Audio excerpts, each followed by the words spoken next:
Apa hukum suami yang selalu menyakitkan hati isteri? Ini bukan bertanya, dia nak cerita je.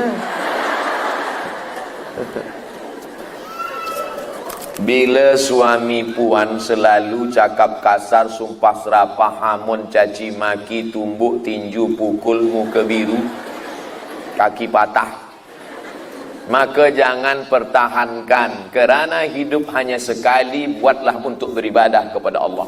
Sudahlah di dunia susah, di akhirat neraka jahanam.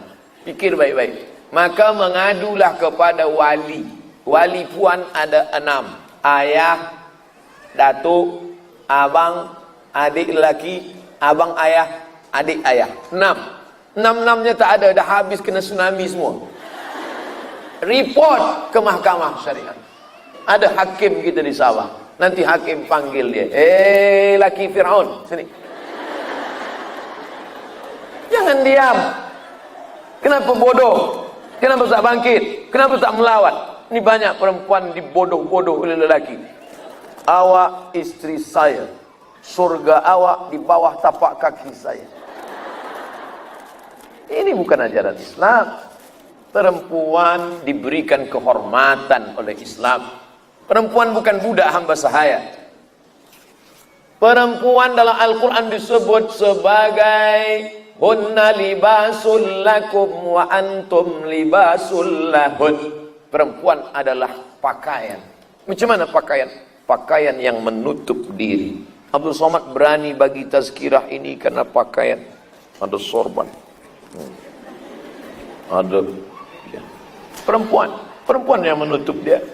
Dalam hadis pula perempuan itu dikatakan khuliqatil mar'atu min dhila. Perempuan itu dari dhila, tulang rusuk yang bengkok. Di balik tulang rusuk ini ada jantung berdegup. Mana yang lebih hebat? Mana yang lebih kuat? Jantungnya apa tulangnya? Tulangnya. Kalau tak ada tulang, hancurlah jantung. Jantung hari ini terjaga. Bila ada aksiden, lalu kemudian orang jatuh, maka jantung dia tak luka sebab ada tulang. Maka perempuan dari tulang yang bengkok, tulang itulah yang menjaga. Tapi jangan silap, tulang ni bengkok. Idza akhadta aqamtaha kasartaha. Kalau kau paksa dia nak lurus, dia akan patah. Tapi kalau kau peturutkan, dia pula bengkok. Maka banyak lelaki yang mempeturutkan perempuan ni lelaki bengkok. Nah, oleh sebab itu maka perempuan jangan sampai mahu dicaci maki, disumpah serapah. Ini tak betul. Dia mesti diingatkan tentang lelaki. Maaf, ini masalah fiqh. Mungkin tak beradab, tapi saya bacakan jugalah. Haid tak tentu. Selang beberapa hari berhenti, lepas tu datang lagi. Haid paling lama 15 hari. Lebih daripada 15 hari namanya istihadah. Bila dah sampai 15 hari mandi macam biasa, hadas besar, lepas itu tetap sembahyang. Maaf cakap, jangan berwudu sebelum azan. Bila nak sembahyang lepas azan, Allahu Akbar, Allahu Akbar, bersihkan, barulah berwudu. Menetes dalam solat ma'fu'an, dimaafkan. Tetap boleh puasa sunat. Tak ada larangan. Sama macam orang luka. Beza dia luka orang di tangan, luka dia di dalam. Maka namanya istihadah. 15 hari lebih. Yang biasa 7 hari, maka jaga 7 hari. Bila berhenti pada 6, dia mandi, lepas itu dia salat, lepas itu datang lagi, maka sebenarnya yang dipakai adalah yang biasanya 7. Biasa 8. Sampai kepada 15. Lebih dari 15, istihadah. Bolehkah baca Quran dalam keadaan ada cairan di pakaian, mazi?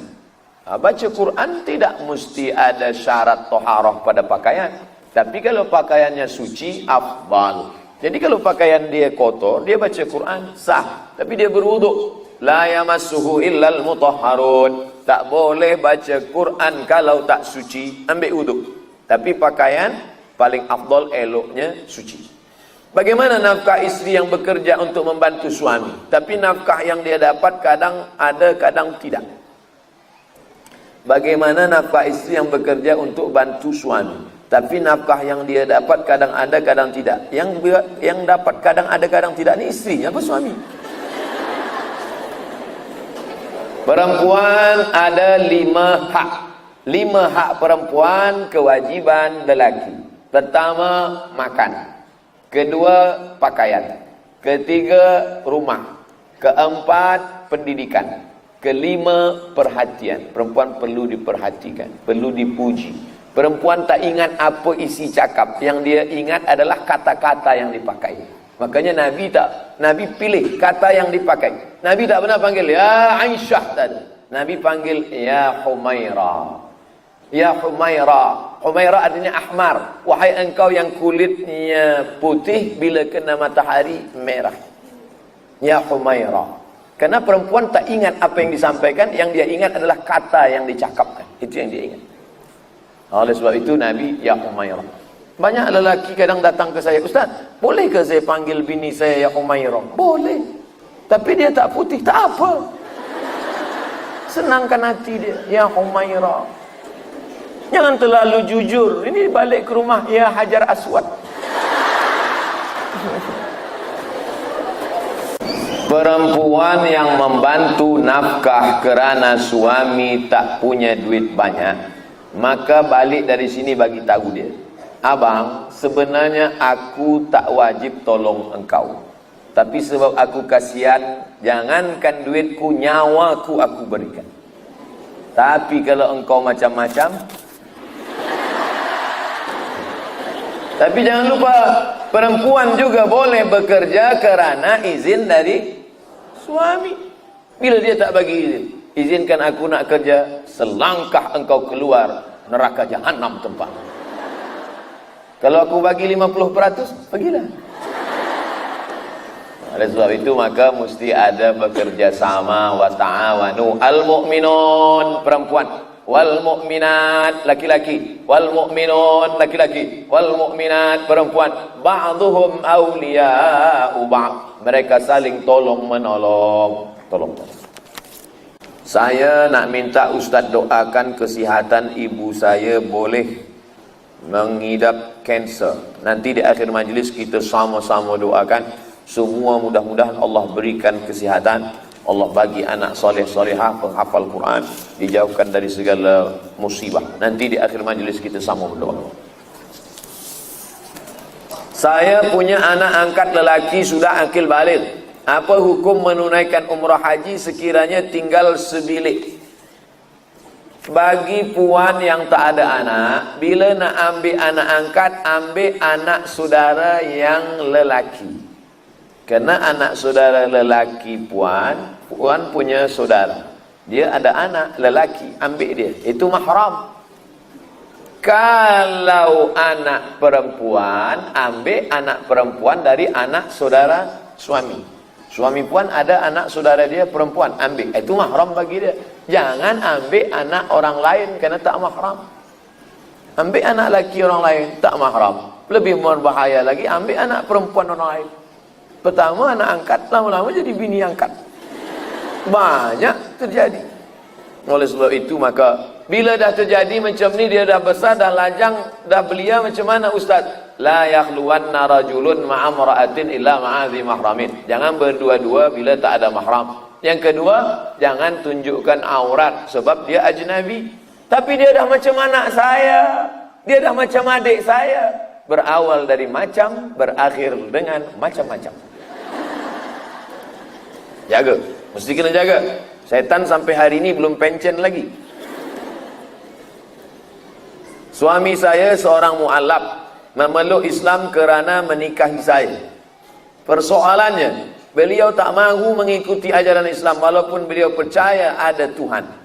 Bagaimana saya mahu meyakini beliau dan seterusnya mengajak dia mendalami? Hai mu'alaf, mudah-mudahan dia menonton. Engkau nikah ini kerana Allah. Yang sebelumnya haram kau fikirkan haram, kau ingat-ingat haram, kau tengok menjadi halal kerana Allah. Umur engkau pun tak lama, malaikat maut dah lama mengintai-intai engkau mu'alaf.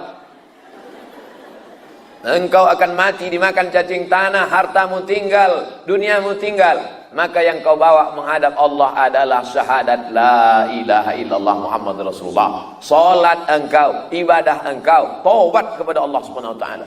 Adapun perempuan yang sudah punya suami mu'alaf, sabar. Yang kedua, Ustaz, sabar. Yang ketiga, Ustaz, sabar. Berdoa tiap-tiap malam. Sedangkan Asiyah sabar lakinya Fir'aun, apalagi cuma laki mu'alaf. Sabar. Nanti pun kita doakan mudah-mudahan Allah balikkan hati dia menjadi orang yang soleh. Susahkah Allah membalikkan hati orang yang tak sembahyang menjadi sembahyang? Mudah. Innama amruhu idza arada syai'an ayakula lahu kun fayakun. Senang aja Allah nak balikkan. Lalu kenapa Allah tak buat suami saya taat? Ujian. Ada orang ujian imannya sakit, ada orang ujian imannya susah. Puan diuji Allah dengan satu mu'alaf. Maka bila sabar, dapat hidayah dia dah bersyahadat saja sudah lebih baik daripada seekor unta yang merah. Kata Nabi, ayyahdiyallahu bika rajulan wahidan. Satu orang dapat hidayah kerana engkau, khairun min humurin na'am. Lebih baik daripada engkau memiliki seekor unta yang merah. Abdul Somad, belum ada orang dapat hidayah kerana mulut dia, kerana dia bagi tazkirah pada orang memang sudah dapat hidayah. Tapi puan yang menikah, sebab puanlah dia bersyahadat, tinggal lagi mengajak dia sembahyang, ajak dia ziarah kubur. Bang, ni nak bulan puasa kita ziarah makam mak ya. Bang nanti kalau mati macam ni lah bang. Jangan lupa subscribe, like and share. Ilahi nas tulil firdaus